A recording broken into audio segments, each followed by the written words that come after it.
সেটাই এইটা মানে স্পষ্ট বার্তা দেয় বা জানান দেয় যে যদি ফুটবলের প্রতি আপনার এত আগ্রহী থাকে তো যাতে এরকম ভালো মানের খেলোয়াড় উঠে আসে সেই বিষয়ে আমাদের মনোযোগ দেওয়া উচিত ছিল, কিন্তু সেটি না করে এই সহস্র মাইল দূরের কোনো দেশের বিষয়ে আপনি নান্দনিক ফুটবল বা ভালো লাগার ফুটবল আপনি দেখতেই পারেন, কিন্তু সেটি যদি সীমা লঙ্ঘন করে যে কেউ ব্রাজিল করে কেউ আর্জেন্টিনা করে পক্ষ বিপক্ষ হয় সংঘাত হয় প্রাণহানি হয় সেটা অত্যন্ত দুঃখজনক। কিন্তু আমরা সেই দুর্ভাগা জাতি যে আসলে মানে যেটা হওয়ার কথা যে আপনি ভালো খেলেন 20 কোটি মানুষের ভিতরে 11-12 জন 15 জন ফুটবলার বের করতে পারতেছে না যে দেশে, সেই দেশে এই রকমের উন্মাদনার কারণে মানুষ মারা যায়, এইটা আমাদের কপাল খারাপ বলে এটা হচ্ছে আমার কাছে মনে হয়।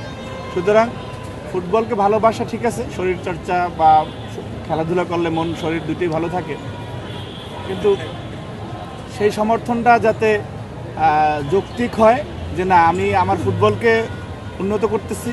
এই যে যারা আর্জেন্টিনার জন্য লাফালাফি করতেছেন ভালো, খুব ভালো কথা।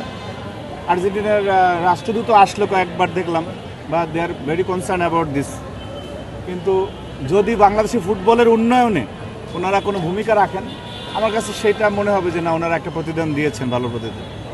এরকমের ব্রাজিলেরও বাংলাদেশের ফুটবলের উন্নয়নে যদি কিছু হয়, কিন্তু দেখা গেছে যে আজকে খেলা শেষ এরপরে বাংলাদেশের ফুটবল ক্লাবগুলি ক্লাবের জায়গায় পড়ে থাকলো। আমরা দেখেছি যে বাংলাদেশের ফুটবল ক্লাবগুলিতে মাদকের ব্যবসা হয়, খুবই দুঃখজনক। ফুটবল ক্লাবগুলি আপনার সন্ত্রাসীরা নিয়ন্ত্রণ নিতে চায়, ঠিক আছে।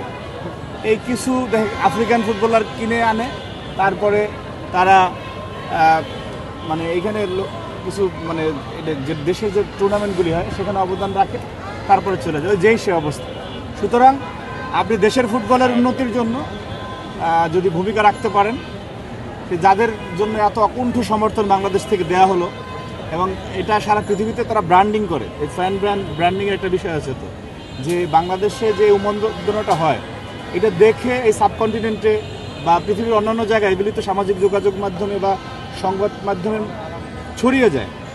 আমার মনে হয় আর্জেন্টাইন ফুটবলের বা ব্রাজিলিয়ান ফুটবলের তো লাভ হচ্ছে, তো তারা একটু সদয় দৃষ্টি বাংলাদেশি ফুটবলের দিকে দিলে তখন এই যে আমাদের মাতামাতি হচ্ছে দেশের উপকার হলো, ফুটবলের উপকার হলো, ফুটবলটা একটু ডেভেলপ হবে আর কি।